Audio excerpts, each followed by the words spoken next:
And you talk about the notion of giving your all. Generosity, yeah, graciousness, intelligence. Yeah.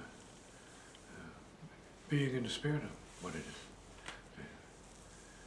is. If you're in the time of what it is, then you're in little particles, parts, little bits, little time frames. If you're in the spirit of it, there's no such thing.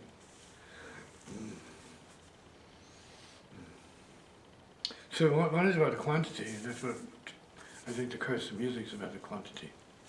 I don't mean the quantity of music, I mean the fact that you have to play this, dit, dit, dit, that, dit.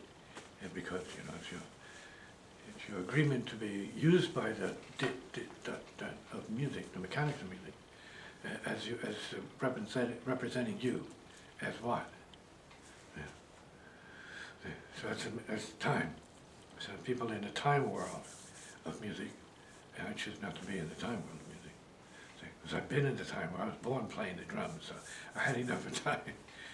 Throughout my lifetime, I always had the mind of a drummer and the mind of time, and all of that is fun because what that did was reveal the need for space. See? And because of this understanding, it's no surprise I wound up with Farrell. I wound up with Rashid. Wound up with all these more free players. Free players, no, soul players, heart players. They're not just free players. Anybody can play free. It'd be ridiculous. See? Then it's just excrement or just it's therapy and venting and getting it out of your system, which is healing. So you need that. Blow your brains out in a sense. But no, this is not what it is. This is like working from a heart level. It has its own intelligence, its own direction, let's say, its own infiniteness. So if we're talking about the infiniteness as being part of the spiritual and the higher mind, what are we talking about? Like a little bip, bip, infinite one. Yeah. Giving you all is purification. Yeah. You can't give it all and then drop dead. I mean, that's the all of all, right? He gave it all up and he's dead now. Don't mean that extreme, but we mean giving more than you tend to give is part of the progression.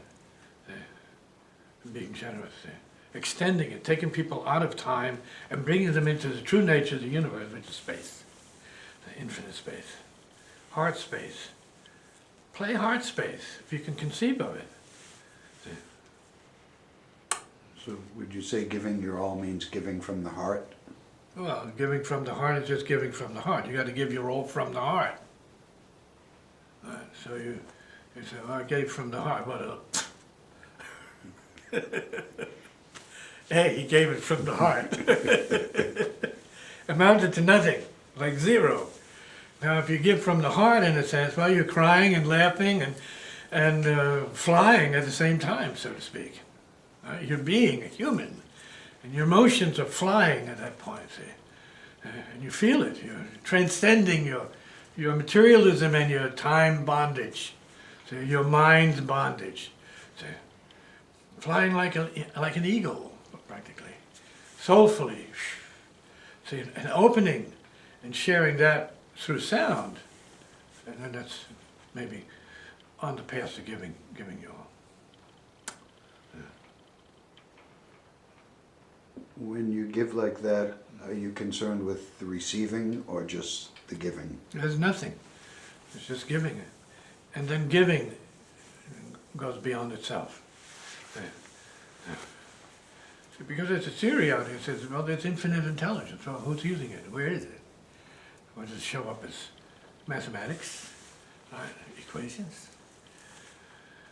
Or does it show up as wind, right? And sound? That's what we hear. We hear the wind, we hear the sound of nature. So we are sound beings who are being breathed, right, by the universe. See? The living spirit, living space. We can do it. So we can play longer and stronger. See? All of us. And meaningfully. Then we're talking about heart spent. Giving it from the deepest place in you in your mind or in your heart, and then using your intelligence to be able to make a cosmic statement of it and not limit it to little genres and phrases and licks. Says who? You go to God and you say, hey, Lord, I learned some licks down there. Oh, you learned a few licks, huh? Good for you. Move on.